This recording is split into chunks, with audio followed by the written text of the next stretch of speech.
மக்களே, வெளிநாட்டுக்கு வரணும்னு நினைக்கிறீங்க அப்படின்னா தயவு செஞ்சு கெஞ்சி கையெடுத்து கும்பிட்டு கேட்டுக்கிறேன். உங்க வீட்டுல இருக்க பேரண்ட்ஸ் அப்பா அம்மாவை நம்ம தான் பாத்துக்கணும் அப்படிங்கிற நிலைமைய வச்சுக்கிட்டு நீங்க வெளிநாட்டுக்கு வந்துடாதீங்க.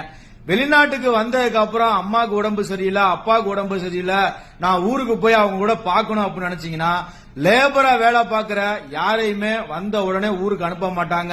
இன்ஜினியருக்கு மேல இல்ல மேனேஜர், சேஃப்டி ஆபீசரு அந்த மாதிரியான ஆட்களை வேணா ஊருக்கு அனுப்பி விட்டுருவாங்க. நம்மள மாதிரி கஷ்டப்படுறவங்கள இன்னைக்கு வந்துட்டு நாளைக்கு எங்க அம்மாவுக்கு உடம்பு சரியில்லை ஊருக்கு போகணும் அப்படின்னு கேட்டீங்கன்னா விட மாட்டாங்க.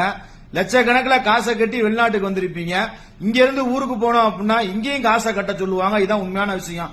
வெளிநாட்டுக்கு வந்துட்டாங்க அப்படின்னா ஈவன் இறக்கம், பாவம் பச்சை, கருணை இதெல்லாம் எதுவுமே பார்க்க மாட்டாங்க. உங்க அப்பா அம்மாவை பாத்துக்கிறதுக்கு உங்களோட அண்ணன் தம்பி யாராவது இருக்காங்க, உங்க பொண்டாட்டி இருக்காங்க, அவங்க பாத்துக்குவாங்க அப்படிங்கிற நம்பிக்கை இருந்துச்சுன்னா மட்டும் வெளிநாட்டுக்கு வாங்க. வீட்டுக்கு ஒரு பிள்ளையா இருக்கு, அதனால கடனா இருக்கு அப்படி இருப்புன்னு நினைச்சு வெளிநாட்டுக்கு வந்த உடனே நான் ஊருக்கு போன நினைச்சீங்கன்னா சத்தியமா விட மாட்டாங்க. அதுக்கான விஷயங்கள் நிறைய இருக்கணும். லேபர் கோர்ட்டுக்கு போகணும், பிரச்சனை பண்ணணும், பாஸ்போர்ட்டை கொடுக்க மாட்டாங்க, ரீஎன்ட்ரி அடிச்சு தர மாட்டாங்க. இந்த மாதிரி பல விஷயங்கள் இருக்கு. தயவு செய்து நீங்க வெளிநாட்டுக்கு வரீங்க அப்படின்னா இந்த விஷயத்த மைண்ட்ல ஏத்திக்கங்க. நீங்க துபாய் ஷார்ஜால இருக்கீங்க அப்படின்னா ஒரு தம்பிக்கு ஹெல்ப் தேவைப்படுது, நீங்க அங்க இருந்தீங்கன்னா மறக்காம நமக்கு டிஎம் பண்ணுங்க. நன்றி, வணக்கம் மக்களே.